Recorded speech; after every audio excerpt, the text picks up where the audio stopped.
नमस्कार. संकष्ट चतुर्थी विशेष आज आपण उपवासाचे थालीपीठ बघणार आहोत. त्यासाठी 1 वाटी साबुदाणा मी छान गरम करून घेतलेला आहे थोडासा. आता तो छान बारीक करून घ्यायचा आणि एका बाउलमध्ये काढून घ्यायचा.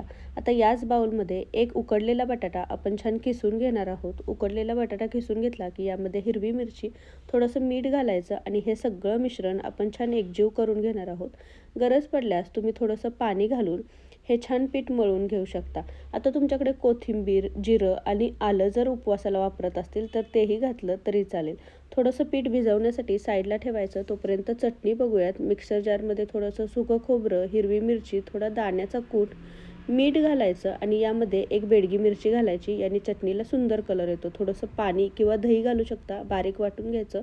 मस्त अशी आपली चटणी तयार झाली आहे. साईडला ठेवूया. तोपर्यंत आपण हे पीठ भिजवले तेही भिजले. त्यातला एक गोळा काढून घ्यायचा. छान व्यवस्थित गोळा आपण तुपावरती किंवा तेलावरती असा छान लाटून घ्यायचा.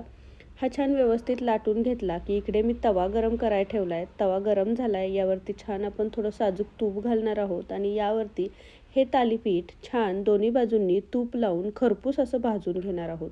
याची डिटेल रेसिपी मी चॅनलवरती अपलोड केलेली आहे. लिंक मी वरती त्रिकोणात देते. नक्की पहा. रेसिपी आवडली तर रेसिपीला एक लाईक नक्की करा आणि चॅनलला नक्की सबस्क्राईब करा. थँक्यू.